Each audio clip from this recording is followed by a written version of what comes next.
예, 반갑습니다. 영상으로 만나는 세 번째 시간입니다. 설교가 너무 힘들어요. 이렇게 설교가 힘들다고 얘기를 막 너무 쉽게 하면 안 되는데 힘들어요.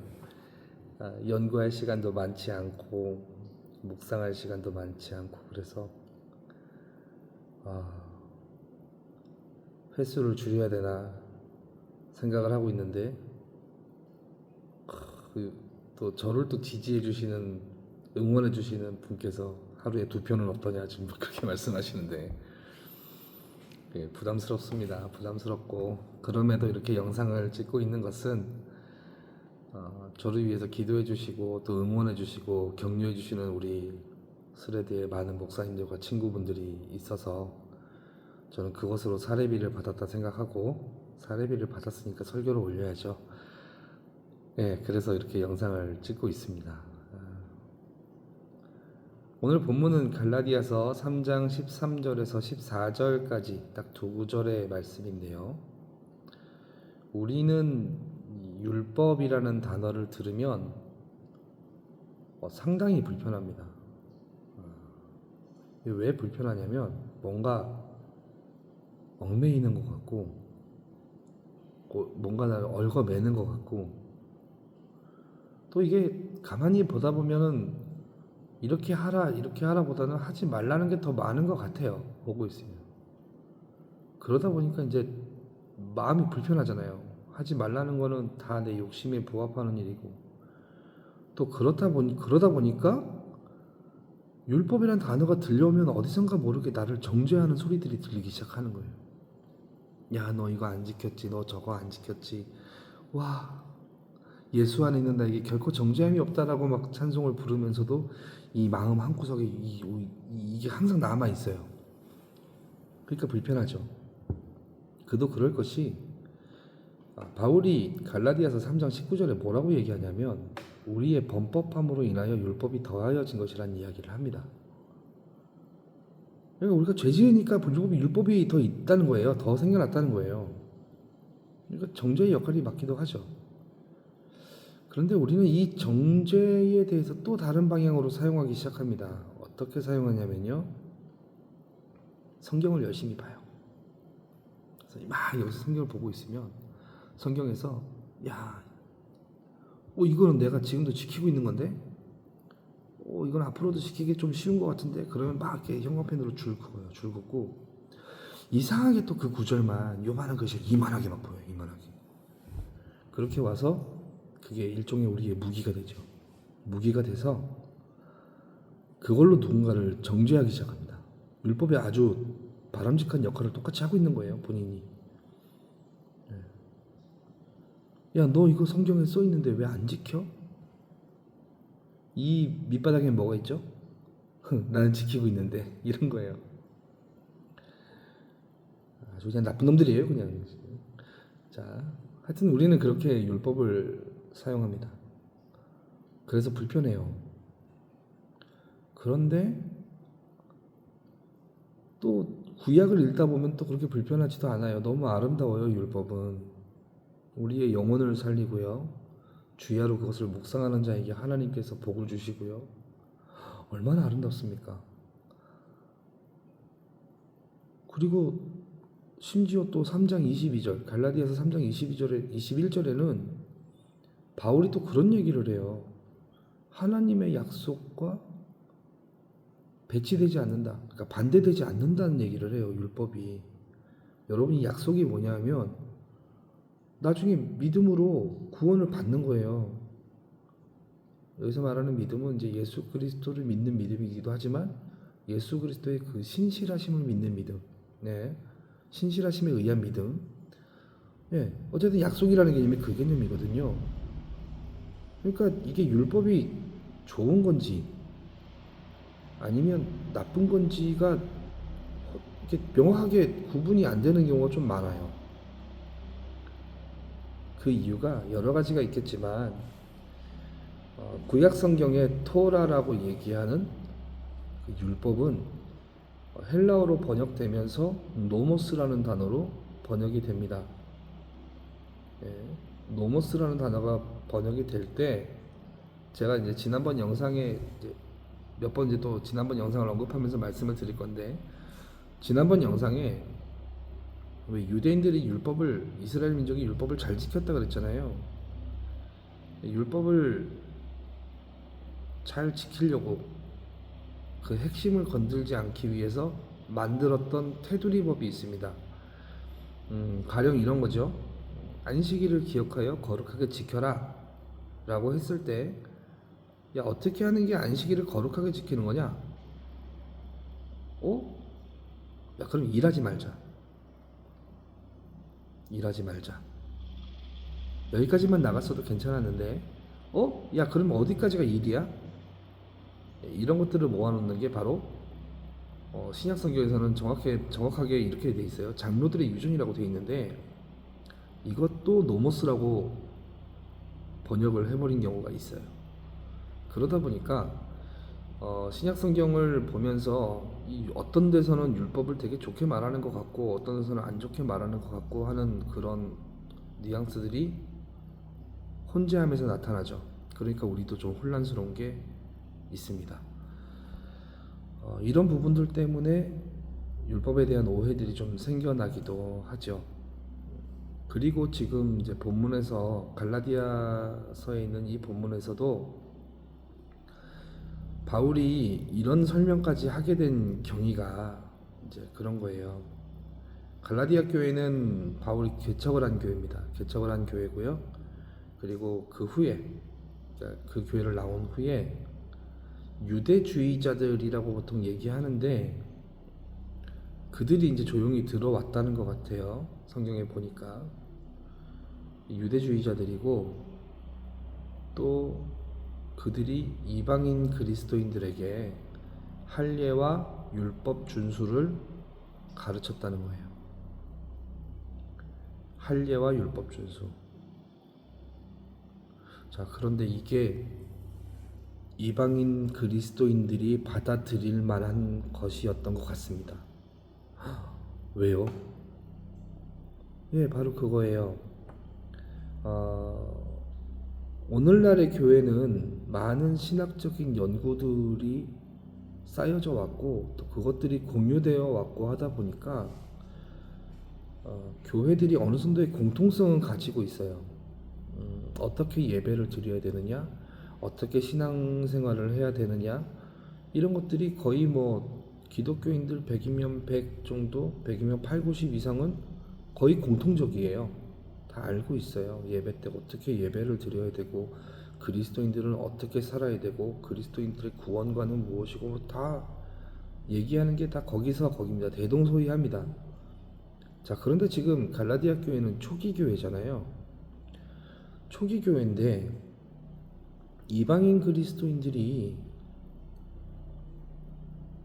어떻게 예배를 드려야 되는지, 어떻게 구원의 삶을 살아야 되는 건지가 명확하지가 않은 상태인 거예요. 처음이니까.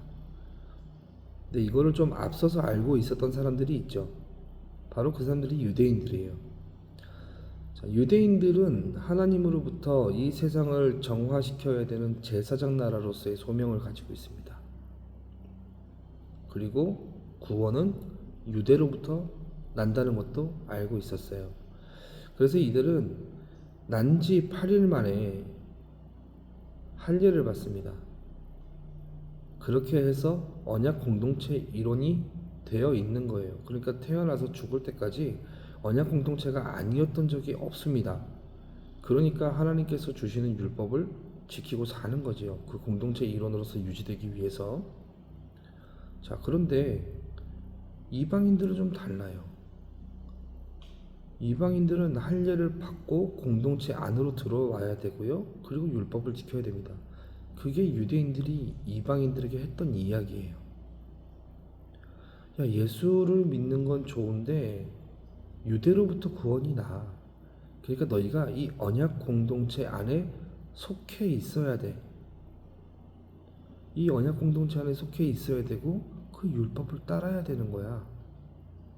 자, 이게 상당히 매력적으로 들렸을 거예요. 왜냐하면 당시에 예수 그리스도를 믿는 믿음을 가지고 있는 신앙인들은 핍박을 받던 시대였으니까요. 그러니까 나는 이렇게 할례도 받았고 율법 지키고 있는데요 라고 얘기하면 어떤 일종의 회색지대 같은 게 만들어지죠. 그래서 바울이 열받았습니다. 바울 성격이 참 대단한 사람이에요. 네, 혈기왕성했던 사람이었던 것 같아요. 마가 요한의 그 흑역사 속에 얘 쟤 버리고 가자, 나 쟤 못 데려가겠다 하고 바나바랑 갈라서잖아요. 성격 대단한 사람이에요. 그리고 그 예루살렘 공의회 갔을 때는 어때요? 베드로한테 어? 자기보다 한참 연장자고 예수님이랑 같이 다니는 사람인데 장난치시냐고 막 이러면서 얘기를 해요. 왜 슬쩍 이렇게 이방인 자리에서 마치 이렇게 유대인들한테 욕 먹을까봐 조용히 도망 나오고 왜 그러십니까? 가오가 있지 뭐 이런 소리까지 하던 사람이었어요 바울이. 자, 그래서 이 바울의 갈라디아서 서신은 시작부터가 싸움이에요. 보통 바울이 서신을 쓸 때 인사말을 하고 나서 너희의 믿음이 많이 성장했다, 많이 자랐다, 나에게 도움을 줘서 너무 고맙다, 내가 너희들을 얼마나 보고 싶은지 아냐, 나 조만간 내가 너희를 봤으면 좋겠다, 뭐 이런 얘기들이 써 있는데 갈라디아서만큼은 그리스도의 은혜로 인해서 복음을 받는다고 내가 그렇게 가르쳤는데 이렇게 속히 그 복음을 떠나서 왜 다른 복음을 쫓는지 나는 도무지 너희를 이해할 수가 없다. 제가 지금 되게 정중하고 얌전하게 얘기를 하는 거잖아요. 그런데 실제로는 엄청 화가 났던 거죠. 머리 끝까지 화가 나 있는 거예요, 바울은. 그리고 그 유대주의자들이 바울에 대해서 아마 이런 괴소문도 퍼뜨리고 다녔을 겁니다. 바울에게는 사도권이 없다 이러면서. 근데 사실 바울의 사도권 문제는 항상 걸렸던 시비예요. 그래서 뭐 바울도 이제는 이러겠죠. 그래서 1장에서 보면은 그거를 잠깐 1, 2장에서 보면 그걸 언급하는 경우가 있어요. 내가 베드로와 뭐 해서 뭐 다 악수도 하고 친교의 악수를 나눴다 뭐 이런 얘기를 하거든요. 그러니까 니네가 나 아무리 사도권 없다고 주장하지만 나도 사도권이 있어라고 얘기하는 거예요. 그리고 내가 쓴 게 예수 그리스도의 계시를 받아서 쓴 거야. 누구한테 배운 게 아니고 이런 얘기 하거든요. 이제 이런 상황 속에서 율법에 대해서 그리고 하나님의 은혜에 대해서 열심히 항변을 하다가 오늘 본문까지 오게 되는데 오늘 본문이 좀 재밌어요. 왜 재밌는지는 이제 설명을 듣다 보면 아실 거예요. 이게 왜 재밌는지. 바울이 이런 얘기를 합니다. 예수님이 나무에 달려 돌아가셨다. 그리고 그는 하나님의 저주를 받은 거다. 뭐 별다른 설명이 없어요. 그리고 하는 말이 이는 아브라함에게 약속되셨던 그 복이 이방인들에게 미치게 하시게 한 하나님의 은혜다. 하나님의 선물이다. 뭐 성령의 뭐 믿음의 역사다. 뭐 이런 얘기들을 해요. 이방인들에게 미치는 복. 그러니까 그들을 구원하시기 위한 예수님의 나무에 달려 돌아가심이에요. 자, 우리는 십자가라고 얘기하죠. 예수님 어디에 돌아가셨습니까? 그럼 십자가요 이렇게 얘기를 해요. 근데 바울은 여기서 의도적으로 나무에 달려 죽었다는 이야기를 합니다. 왜 그럴까요? 이 대답은 신명기 21장 22절 23절에 있습니다. 유대인들은 옛날부터 이 나무에 달려 죽는 것을 상당히 수치스러워했어요. 우리나라에도 그런 거 있었잖아요. 효시, 목을 잘라서 저작거리에 걸어놓는 거, 주로 대역죄인들한테 했던 형벌인데 바울은 나무에 달려 죽는 것을 하나님의 저주를 받았다고 이야기합니다. 근데 이 이야기가 신명기에 있어요. 신명기에 보면 마땅하게 이제 죽어야 될 죄인으로 밝혀지거든. 그걸 죽여서 나무에 매달아 놓으라 그래요. 그리고 밤이 지나기 전에 내려서 장사하라 그래요. 그 이유가 뭔지 아세요? 하나님께서 기업으로 주신 땅이 더러워진대요. 이거 얼마나 무서운 얘기예요? 죽어서까지도 하나님의 땅을 더럽히는 인간이 되는 거예요, 이게. 그러니까 하나님의 저주를 받는 거란 말이죠. 율법의 저주입니다.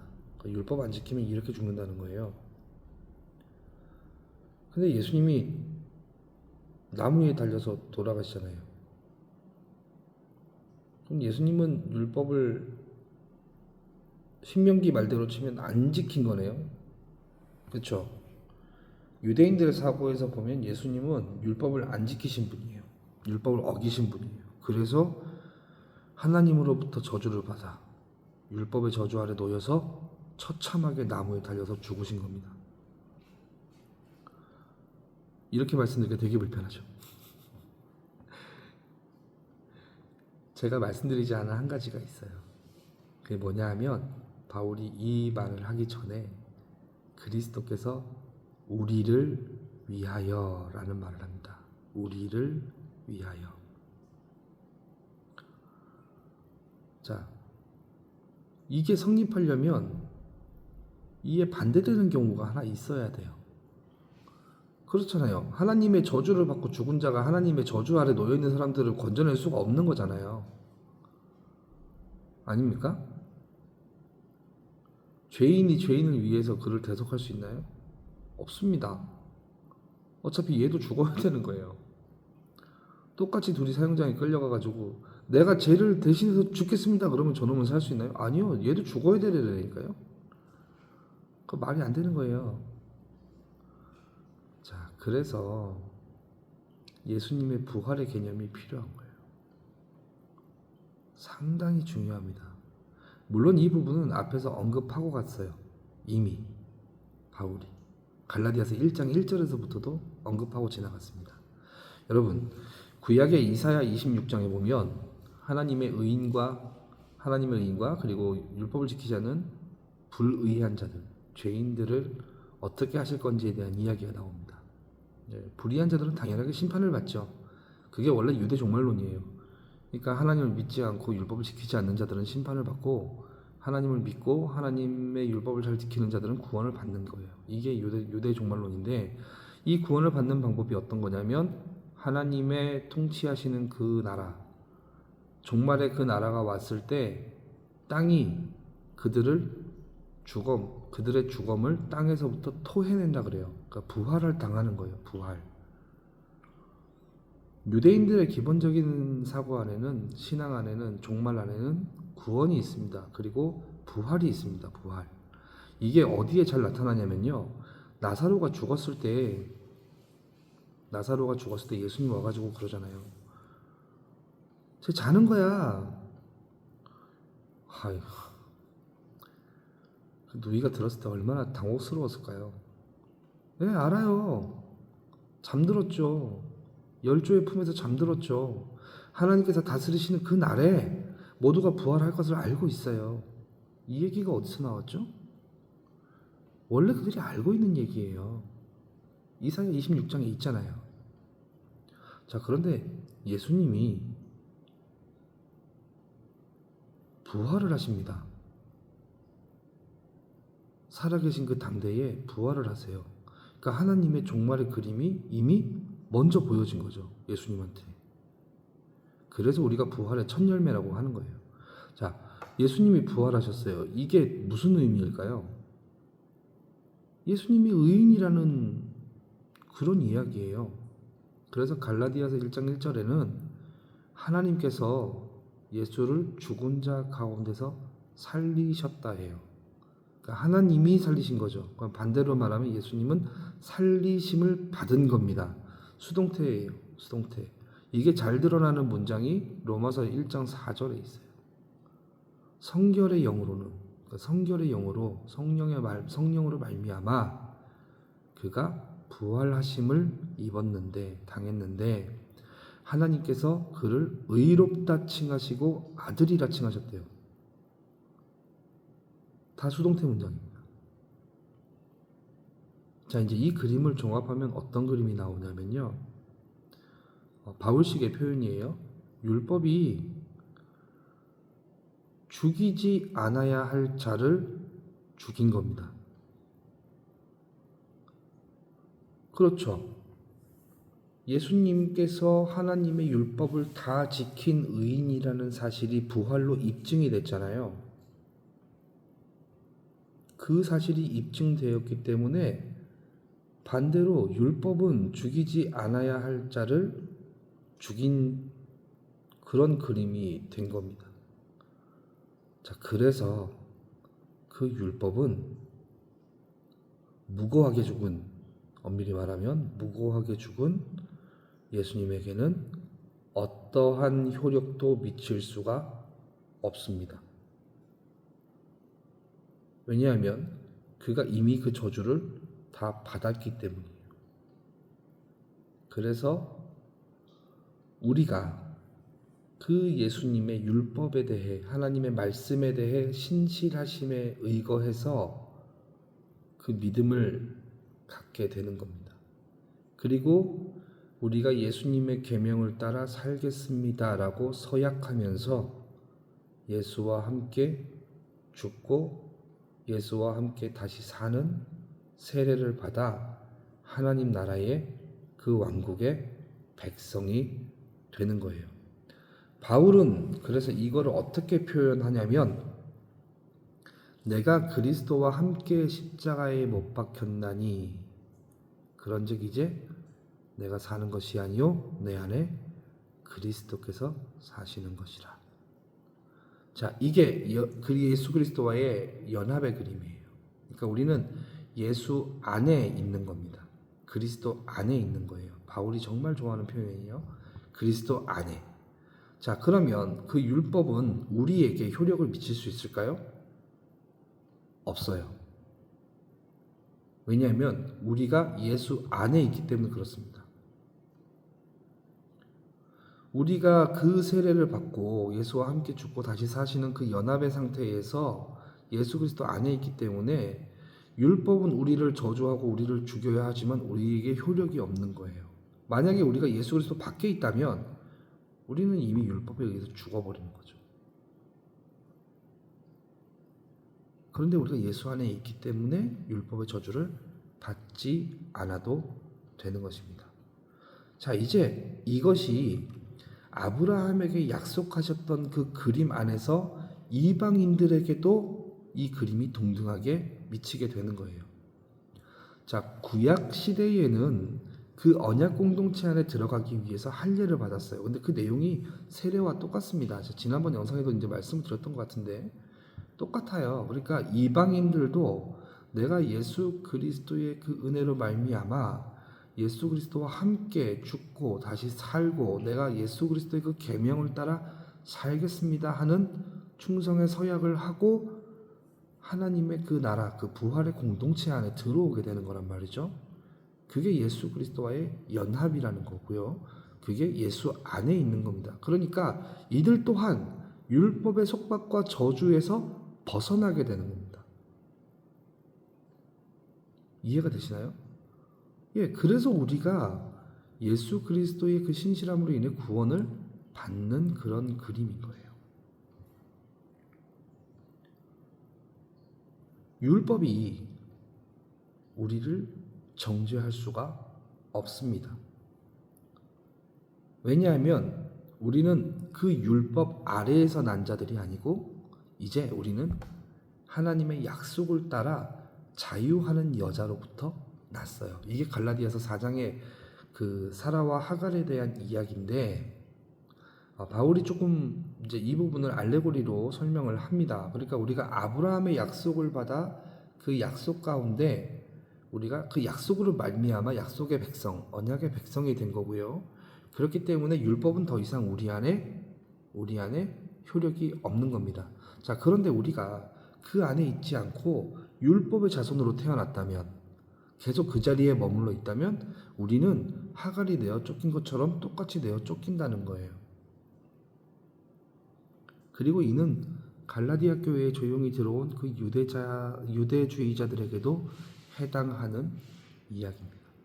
예, 그렇게 해서 갈라디아서 5장에서 이제 또 그런 얘기들을 해요. 결국에는 이런 율법들이 너희를 의롭게 할 수가 없는데, 만약에 그 율법들이 너희를 의롭게 할 수 있다면 예수님은 괜히 죽으신 거다.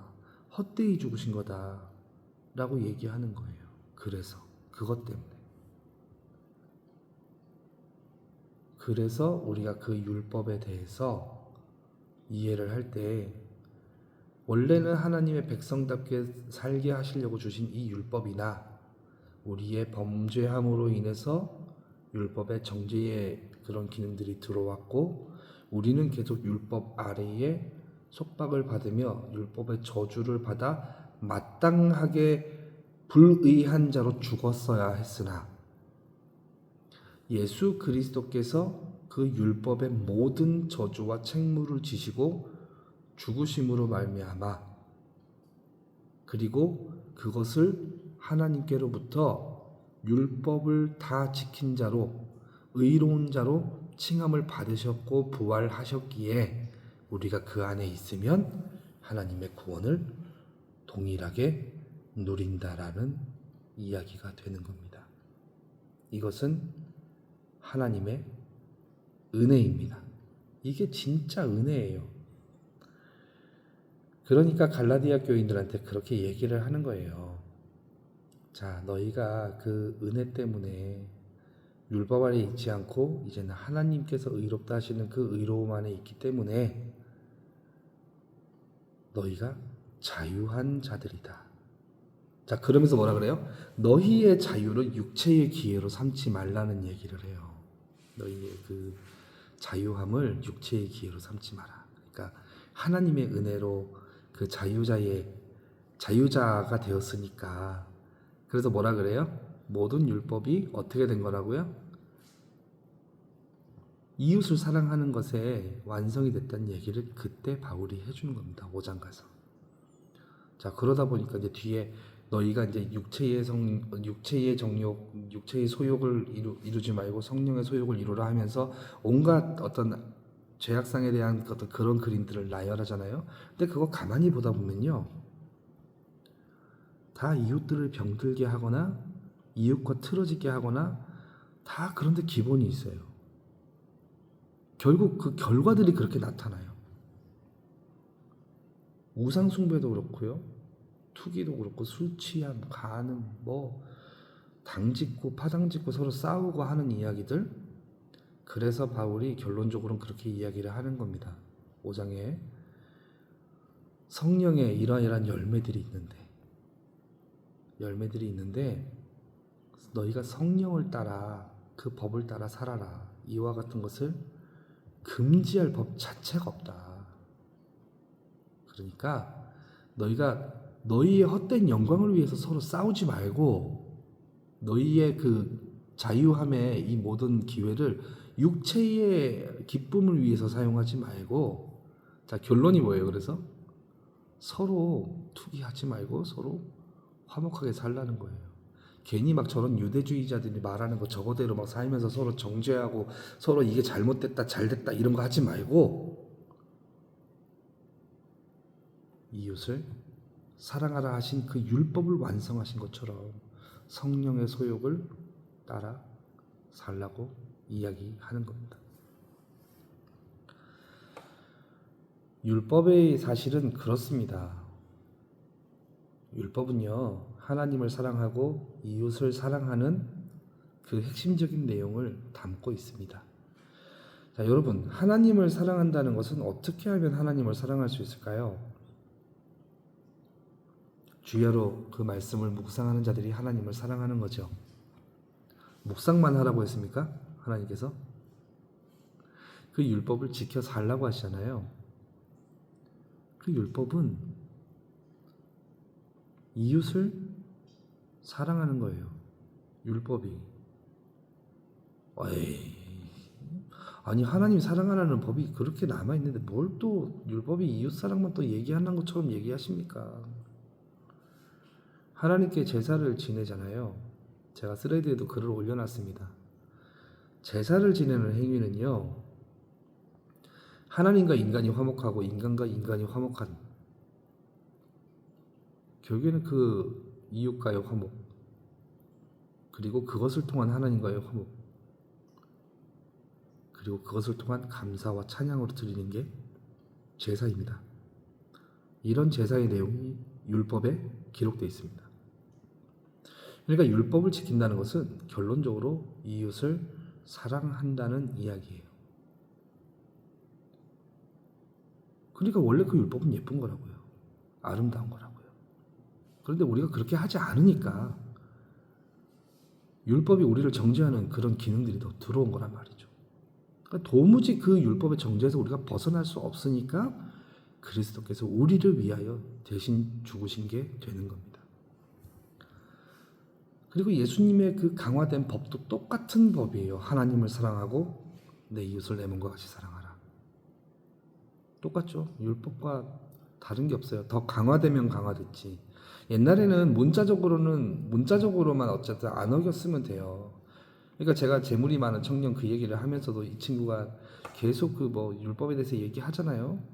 그거 문자적으로 안 어겼다 이거예요. 살인하지 말라 그래서 안 죽였다는 얘기죠. 그런데 예수님 뭐라 그러세요? 마음에서부터 이미 형제를 미워하는 자마다 살인하는 자래요. 그러니까 이제 그 법이 문자적으로 안 어기면 괜찮은 건데 이제는 그 마음에서부터 그것을 어기기 시작하면 그것도 죄라는 겁니다. 율법을 어기는 거예요, 그게. 그러니까 예수님의 그 율법이 강화된 율법이고 그것이 더 계명입니다. 자, 근데 어떻게 이게 하나님 사랑과 연결이 될까요? 마찬가지예요. 요한은 이런 얘기를 합니다. 제가 사실은 뭐 바울 얘기할 때 갑자기 요한 얘기 꺼내고 하는 거 되게 싫어하는 사람 중에 한 사람인데 설명할 방법이 이거밖에 없어요. 요한이 그런 얘기를 해요. 너희가 하나님을 사랑한다고 말하면서 이웃을 사랑하지 않으면 그것은 거짓말하는 자다. 맞나요? 네. 이웃을 사랑하지 않는 자가 하나님을 사랑한다고 말하는 것이 거짓말하는 자다. 맞죠? 예, 이거예요. 그러니까 우리의 이웃사랑이 결국 하나님께서 우리에게 주신 율법이라는 겁니다. 그 율법을 잘 지키는 것이 하나님을 사랑하는 거예요. 그러니까 하나님 사랑과 이웃사랑은 동일한 개념에서 시작합니다. 십자가의 대속이 그랬어요. 제사였단 말이에요. 영단번의 제사.